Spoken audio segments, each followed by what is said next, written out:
হ্যাঁ আল্লাহ আল্লাহ বাঁচাইছে আমাকে আর কি, বাঁচার কোনো উপায় ছিল না। 19 এপ্রিল রাত্রে শুরু হলো, মানে সেটা বলার মতন না। আমার নিজের বাড়ি পড়া গেছে। এই সেই কুড়িগ্রামের বড়াইবাড়ি ক্যাম্প, যেখানে ঘটে যায় বাংলাদেশ ও ভারতের সীমান্তরক্ষী বাহিনীর মধ্যে ইতিহাসের সবচেয়ে রক্তক্ষয়ী সংঘর্ষ। আর এই ক্যাম্পের দেওয়ালে যে লাল চিহ্নগুলো দেখতে পাচ্ছেন, এগুলো ভারতের বিএসএফের করা গুলির চিহ্ন। কি ঘটেছিল সেদিন আর কেনই বা এই যুদ্ধ, আজকের এই ভিডিওতে আমরা সেটাই জানব। বিবিসি নিউজ থেকে সংগৃহীত। বাংলাদেশের উত্তরাঞ্চলীয় জেলা কুড়িগ্রামের একটি গ্রাম বড়াইবাড়ি। ভারত বাংলাদেশ সীমান্তের লাগোয়া এই গ্রামটির অপর পাশে ভারতের আসাম রাজ্যের সীমান্ত।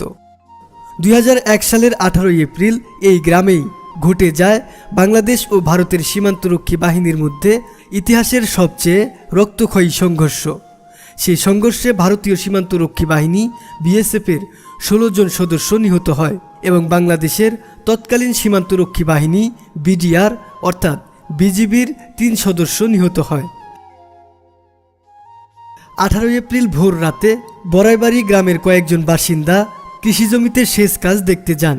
এ সময় তারা দেখতে পান ধান খেতে বহু সৈন্য অস্ত্রশস্ত্র নিয়ে হাঁটছে। এই সৈন্যদের মধ্যে কয়েকজন এসে গ্রামবাসীর কাছে জানতে চায় বিডিআরের ক্যাম্প কোথায়। তখন গ্রামবাসী বুঝতে পারেন এরা ভারতের বিএসএফ সদস্য।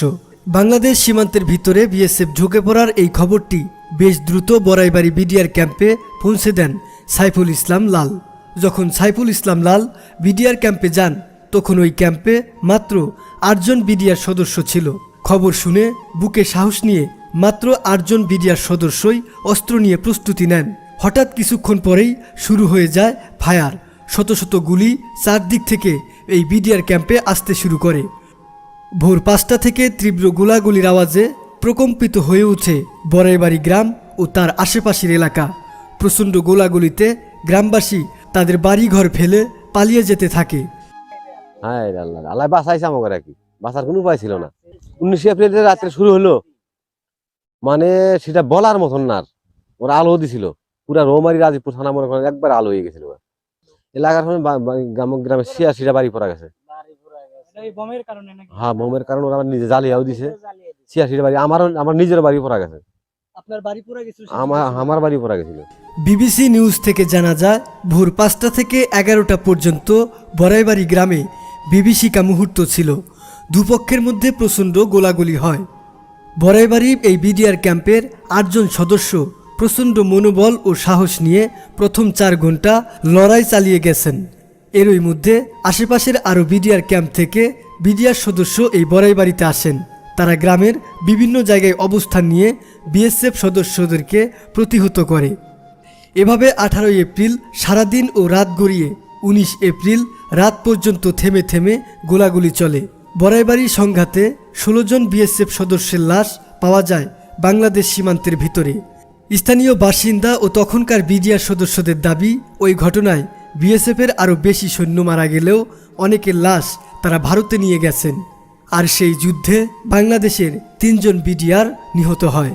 আর এই ঘটনাকে বড়াইবাড়ির যুদ্ধ হিসেবেই স্থানীয়রা জানেন।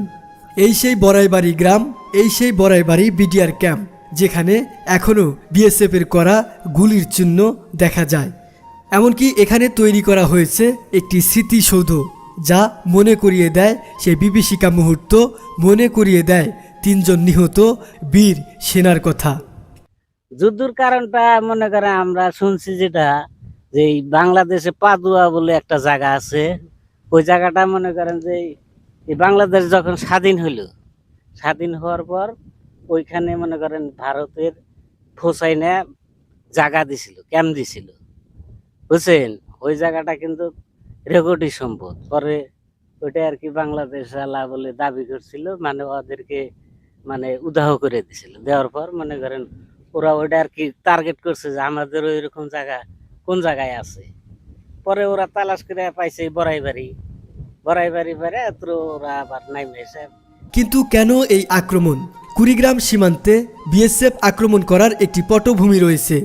এই ঘটনার সূত্রপাত হয়েছিল সিলেটের পাদুয়াতে, যেখানে বাংলাদেশের সীমান্তের ভিতরে ভারতের বিএসএফ একটি ক্যাম্প করে দীর্ঘদিন ওই জায়গা দখল করে আছে।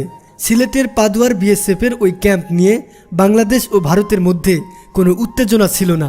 2001 সালের প্রথম দিকে ভারতের বিএসএফ তাদের পাশের আরেকটি ক্যাম্পের সাথে সংযোগ সড়ক নির্মাণ শুরু করে বাংলাদেশের সীমান্তের ভিতর দিয়ে।